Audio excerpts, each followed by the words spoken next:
So welcome to tonight, our first in our 2013-14 series, where we're going to talk about how the universe is out to get us and what we can or can't do about it. And I think in a lot of cases it's what we can't do about it. So it's not to scare you, it's just to make you aware, make you a little more vigilant of what's out there and up there. If you would note, there's a slight change in the schedule for the November presentation. I believe originally it was supposed to be the 14th. It's now a week later on the 21st. Our presenter was invited by the Royal Astronomical Society to go present in England on that evening. So I reluctantly gave him permission to go, and so we'll do it the next week instead. It should be a good talk. He's going to talk about the impact events and talk specifically about this airburst that occurred over Russia in February. He'll bring that in specifically. This Saturday, 2 nights from tonight, is our next what we call a SkyFest event. They're observing events where the JSC Astronomy Club comes out when it's not raining or cloudy, and you can observe through telescopes, and we have some sort of theme, and the theme for this month is a new moon, and we're celebrating the launch of the LADEE mission, which you may have seen the picture of, which was just last week. So we'll have some hands-on activities about the moon and the Earth, learn about that, and then we'll have a presentation, 2 of them actually, by the LADEE education manager out at NASA Ames. We'll bring him in through a video conferencing software, and he'll give a couple of presentations that evening about LADEE. So it's for all ages, so if you're available, come on out. It's free, which is even better. And again, we'll have the observing with telescopes if weather permits. If it's cloudy, we'll still have the event, we just want to have telescopes out, or raining. If you didn't give a chance, if you haven't signed up for our email listserv, if you didn't get an email from me about this event, the last one I sent was last week, I should have sent another one out. You can do so at the table. If you go out the front door, just on the right, you can sign up out there with your email. Teachers in the audience, we have professional development certificates for you again at the front desk. And last time we all were together, we walked around with an iPad and we're asking you to fill out an evaluation about just kind of in general what we do here. Now we're having some a little more specific about our events to try to improve them, if that's even possible, which I'm sure it is. So there are paper versions out by the front door on the table on the left. If you could fill them out, there's 9 questions, it's front and back. If you could just take a few moments to fill it out, we'd really appreciate that. It not only helps us out, but also informs NASA and lets them know that, we're spending this money pretty wisely. And people really like what we do with this little portion of the money that we get from them. So it's real important that we kind of have the information to share with them so they can see how great this is. So you fill it out, and I'll also walk around with an iPad during the reception. I can just, I can talk to you right there as well. So any way you can help us would be great. All right, so on to tonight's speaker. But to tell you more about our speaker is Dr. Anthony Chan, who's a professor in the Physics and Astronomy Department at Rice University, right here in town. And he has worked with Dr. Baker on numerous occasions throughout the years. So I'm going to let Dr. Chan tell you about our speaker. Thank you, Andy. Well, it's a real honor and pleasure to introduce tonight's speaker, Professor Dan Baker. Dan's currently the director of the Laboratory for Atmospheric and Space Physics at the University of Colorado in Boulder. He's also a professor there in the, Department of Physics and the Department of Astrophysical and Planetary Sciences. I won't attempt to describe all of Dan's awards and accomplishments tonight. That would take far too long, but I'd like to share a few highlights with you from Dan's career. Dan began his university education at the University of Iowa. He received his bachelor's degree and PhD at Iowa, and he began working there with James Van Allen of the Van Allen radiation belts. After his doctoral work, he was a research fellow at Caltech, and then he held a number of positions of increasing seniority and distinction at Los Alamos National Laboratory, and then at the NASA Goddard Space Flight Center. Dan's published 7 books and over 750 papers, which makes me wonder not when you sleep, Dan, but whether you sleep. Dan's also chaired numerous NASA and National Research Council committees, including recently chairing the Solar and Space Physics Decadal Survey Committee. And he's also chaired many international committees devoted to understanding the Sun-Earth system. In 2010, Dan was awarded by the American Institute of Aeronautics and Astronautics, he was awarded the James Van Allen Space Environment Medal, which is especially fitting given that he began his space physics education with Professor Van Allen. And also in 2010, he was elected to the National Academy of Engineering. And let me just read his citation for the election to the Academy. It's for leadership in studies, measurements, and predictive tools for the Earth's radiation environment and its impact on U.S. security. So I think it's clear that Dan Baker is eminently and uniquely qualified to speak on his topic tonight, dealing with the economic and societal impacts of space weather. So please join me in welcoming Dan Baker.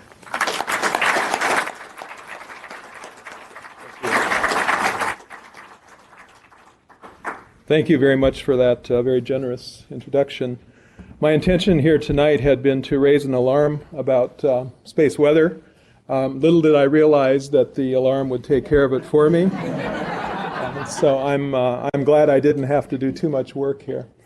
Tonight I would like to talk a bit about our sun, quite a bit about our sun, not only about the science of it, but also the effects it has on your life, my life, our daily lives. I want to start out, and if we can turn up the sound here, we may actually get a soundtrack for this one.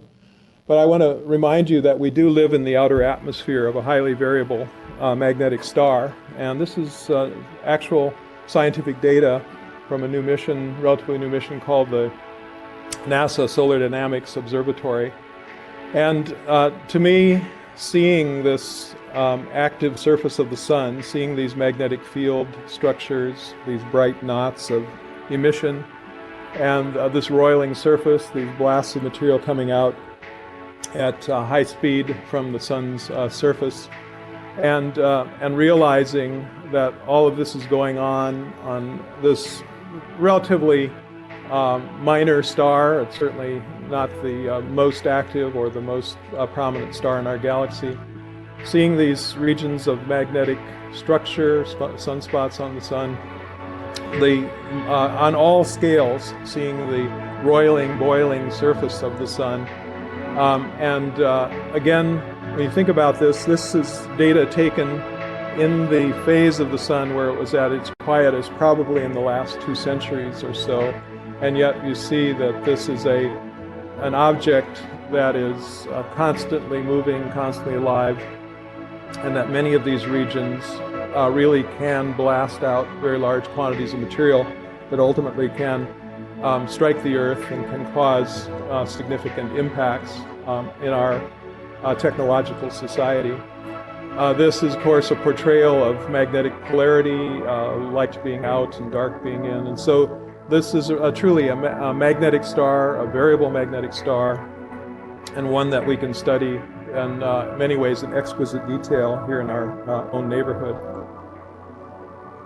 Let me move from that then to something I remarked on just in passing, that in a New York Times piece a couple of years ago, Lika Gohatha-Kurta and I just wrote about the sun, that it has been behaving a bit strangely.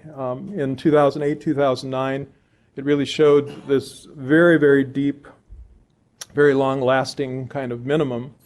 And this surprised people, I think impressed people. If you look at the sunspot number as an indicator of the sunspot activity, as Ron Turner did in a paper that was published, looking at the number of sunspots from 2 years before to 2 years after minimum, and he just took all the sunspot numbers, minimums, back to the time when systematic observations was taking place. You probably recall that sunspots, in effect, were first seen by Galileo when he trained a telescope on the sun in the early 1600s. But sunspots started to be counted sort of systematically and have been put into these sunspot cycles over this period from the 1700s. And the minimum that we've just gone through in the sun is about as low as anything seen back into the early 1800s or something of that sort. So as I say, in many ways the sun was at its quietest in probably a century or two just in very recent times. Now, what about the sun? What the sun formed about 4.6 billion years ago, 4.6 billion years ago from a molecular cloud. We know that it exists as a body of gas, a nuclear furnace in the center, carrying out photons, taking perhaps 100,000 years or so for a photon that's generated here to migrate its way out through this radiative zone. And then we know that there's an outer part that's constantly roiling and turning over. This is the convection zone. And understanding this kind of structure, understanding that the sun as a ball of gas can rotate in a differential way, rotating faster at its equator, rotating slower at the poles. This kind of motion can generate strong flows that can create the strong magnetic fields that the sun possesses. Then looking down to its visible surface, but realizing that that visible surface is really made up of all kinds of interesting microstructures, realizing that the magnetic fields emanating through these sunspots are really coming from deep within the sun's surface. And the observations such as the Solar Dynamics Observatory and many of the other missions that NASA has and ESA and other nations in the world have put up to study scientifically the sun are really revealing a great deal about these features that we worry about in the outer part, the corona, and a lot about how the magnetic field structure really relates to that interior motion of the sun, the dynamics of the sun. So what's going to happen to the sun? Well, in some period of time, the sun is going to go from the yellow G-type star to form a red giant. The surface of the sun will move out to roughly the orbit of the Earth now. And so the Earth will probably be incinerated. But since that's going to occur about 5 billion years from now, it's probably not something to worry about tonight quite so much. But there are many things about the sun today that we really should worry about and should think about. And the effect on our planet is being monitored constantly right now by missions that are looking at the sun and feeding that information back to us here on Earth. So tonight I'm going to talk to you, I could talk to you with great interest about the sun, its effect on the Earth. By the way, I like to point out to people that this is the sun, this is the Earth. They're not that close together. They may be during the red giant phase, but not now. And they're not to the right scale. Other than that, it's a perfect picture.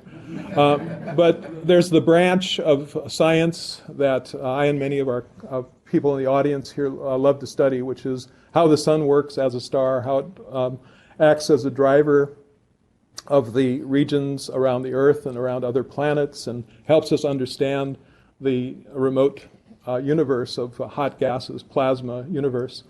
The branch I'm going to talk about more tonight is this one down here, of how the sun and its disturbances can really affect the humans in space, satellite operations, power and communication systems, and even some influences possibly on climate. When we talk about weather, and we often do talk about weather in space, we often liken it to weather on Earth, and there have been, of course, many wise remarks about weather. Oscar Wilde said conversation about the weather is the last refuge of the unimaginative, which is probably true. American humorist Ken Hubbard said, don't knock the weather, 9/10 of the people couldn't start a conversation if it didn't change once in a while, and that's also probably true. And in many ways that's sort of true about the space environment as well. But space weather, as we would define it and has been sort of cataloged, really means the term that refers to these variable conditions on the sun throughout space and Earth's environment that can have these effects on technological systems, and certainly through that can have endangering effects on human life and health. And I'm going to try to tell you about a number of those things tonight, and tell you in a way that I hope will not liken it to Chicken Little, the sky is falling. Not exactly, but this is something we should certainly be concerned about. Now, I showed you a number of different kinds of images of the sun before, but I want to remind you of the one fundamental thing that I already alluded to in the Turner plot, which is that the sun undergoes an approximately 11-year cycle of activity. If you had X-ray eyes and were out in space looking at the sun, you'd see during the maximum of the sunspot numbers, you'd see that the sun is this active, bright body with active regions, hot spots shown by the yellows here, all over its surface. But as you progress through the 11-year cycle, a few years later, the sun is very dull, very dim, and has a relatively few of these kinds of bright spots. So this is sort of one picture a year, if you will, from a space telescope, the Oko satellite. And then it comes back to its active phase. And so it goes through this cycle. It can be as short as 9 years, maybe as long as 14 years, but on average it's about 11-year active cycle. Now, I told you about the sun being so quiet a couple of years ago, in 2009, 2010, that time frame. Just about 10 years ago, one solar cycle ago, the sun was immensely active. And what you're seeing here in ultraviolet light is a bright flare on the sun. You can see this blast up. Now we're going to back off and look even further. The snow you see here is really very energetic particles that are coming from the sun and are essentially blinding cameras, CCD cameras in space. So you have a flare. You have then a blast of energetic particles that come from that. You then see, if you back off further, the sun's outline is there. It's shielded by an occulting disk. And then you see a blast of material coming toward the camera, toward the Earth. So what is that blast of material? Well, this is now an artist concept. It's not real data, but it's based very strongly on data. So the sun, when a magnetic reconnection region goes unstable, it can release huge amounts of material. In this case, about 10 billion tons of material, moving out at many millions of miles an hour, blasting out toward the Earth, encountering the Earth's protective magnetic envelope. If the orientation of the fields are right, this can interconnect with the Earth's magnetic field, can allow material to rain down, can accelerate particles to high energies. These can come down into the Earth's polar regions and the auroral zones and cause very powerful currents to flow in that region. That's what we would call a coronal mass ejection. Sometimes I might call it a CME. But the sun can blast out one or multiple of these. In this period in 2003 that I was telling you about, the so-called Halloween storms of 2003, the sun just popped off a huge number of these large coronal mass ejections. They blasted out through the solar system, affecting not only the Earth, but Mars, Jupiter, Saturn, where we had satellites, and out to the very fringes of the solar system, where the Voyager spacecraft saw them several months later. So these storms can be very powerful. They can affect systems in space. Why do we worry about things in space so much? Well, if you just look at the number of civilian satellites that are in orbit at one particular location, the so-called geostationary orbit, just about 30,000 kilometers or so above the Earth, that are in a place that appears to stay fixed above the Earth. It's great for communication, great for weather satellites, stuff like that. These satellites occupy almost every available slot. There are hundreds of satellites in this geostationary orbit. And just the insured civilian satellites are estimated to be more than $300 billion of assets in that set alone. And of course, there are many other satellites in low Earth orbit, medium Earth orbit. So there's a lot of human hardware in space that's at risk when the space environment becomes hostile. And if you think about a spacecraft operating at some particular location, it can be subjected to the effects of very high energy particles from the sun, the high energy protons and heavy ions. It can be affected by the radiation belts, the Van Allen belts that Anthony mentioned briefly. It can also be affected by lower energy particles causing surface charging. And I would just note that these high energy effects, when the sun has a flaring event and then a coronal mass ejection, there can be really huge effects. I won't try to illustrate exactly the upset of electronics so much as I will just again show you a beautiful, what I think is a beautiful picture from back in July 2000 of the active sun. This was near the sunspot maximum at that time. And just about 6.5 hours later, that same picture is now completely swamped by all these very high energy charged particles moving through the camera. It doesn't take a lot of imagination to put a human brain or a human eye out at that same location and imagine what the devastating effect of so many very high energy particles passing through matter really can do. So the sort of before and after picture. So high energy ions can be very devastating. Another of these is the effects of the Van Allen radiation belts and the high energy electrons that are trapped there. Many of the satellites are operating at or near the fringes of the radiation belts, and when these high energy particles from the Van Allen belts penetrate into electronics, into spacecraft, they can easily penetrate through the typical kind of walls and shielding of a spacecraft, enter into insulating material. And if they build up to a high enough level, if it's a weak radiation, they can leak away and there's no problem. But if they build up to a high level, this is a very scientific chart. You can see this is called ZAP. But it's in effect like having a small lightning discharge. And many of you have probably experienced walking across a carpet or so, building up a charge on yourself. It's very unpleasant to feel that discharge. But imagine sensitive electronics being zapped by a much higher voltage, much higher current than expected. And this can cause real disruption and, in fact, has caused numerous operational problems and even satellite failures due to this kind of electrostatic discharge phenomenon.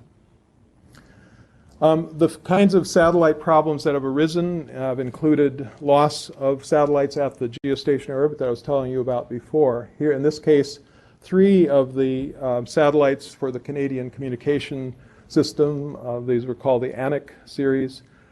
And back in 1994, this was one of the kind of events that I studied in considerable detail, but these ANIC spacecraft failed. It pulled the plug, as it says here, on Canadian phones, TV systems, radio, newspapers were sending their communications back and forth via the satellite. And basically what happened was that in rapid succession, 3 of their satellites all suffered the same kind of operational problems, and it threw the entire society in Canada out of whack for multiple days. So as time has gone on, if we went 20 or 30 years ago, we had fewer technologies that were really susceptible to space effects. But as we go looking to the present and near-term future, we know that global positioning systems, the global navigation systems are increasingly in use. The next generation air transportation system, as I'll show you, is susceptible to space weather effects. The power grid, a really important key cornerstone technology, severely impacted. Of course, human exploration, which right now is restricted mostly to low Earth orbit, but will probably be expanding further. Commercial space enterprises, just a whole host of new drivers that are concerned about the space weather phenomenon. Let's talk about the case of the global positioning system. Back in, again, about a decade ago or so, this was an important business, but not a huge one. The idea, of course, as you all probably know, is that these satellites fly in a constellation out about, this is not drawn very accurately, but out at about 4 Earth radii, flying through the radiation belts and all. But these 28 or so satellites in the US system provide continuous position navigation information at the Earth's surface and above the Earth's surface. And so this was an important business of some $10 billion kind of business in the early 2000s, and has been growing dramatically as far as its economic importance. And GPS is used in so many ways in our life, timing signals and position information, of course positioning, but also surveying for construction support, for seismic data collection, submarine cables, oceanography, you name it, and the GPS is a part of the story. And the disturbances to the Earth's environment due to solar effects can be important in several different ways.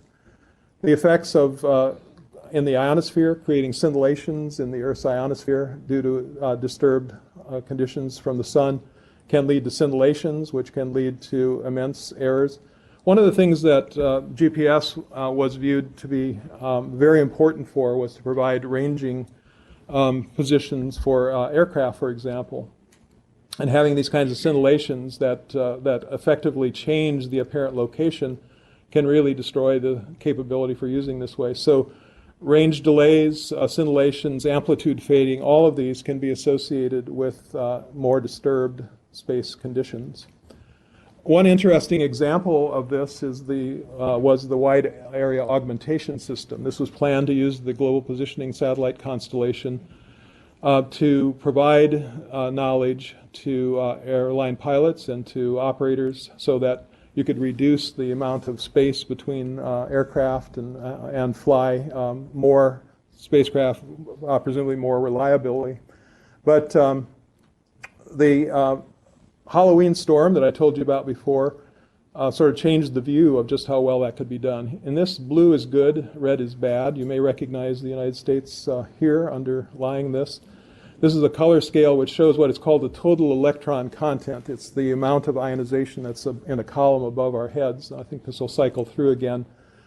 But this WAS system was being evaluated back in this period in 2003, and it was looking really good and very clean over North America. And then the powerful storm hit, and as it started to hit, the total electron content went up dangerously, and for 30 hours, this wide area augmentation system for airline navigation was not completely out of kilter. And so it became clear that one had to really go back to the drawing board a bit on that kind of system.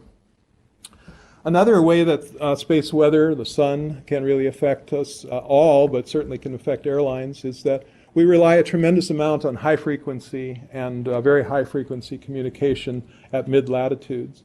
When a solar flare like this occurs, it can blast out very high energy photons that can essentially ionize the entire sunward or day side of the Earth, as shown over here. And that can knock out the high frequency radio communication capabilities over a very broad region. So once again, action on the sun 8 minutes later can really cause very severe disruption of an important technology for our technological society.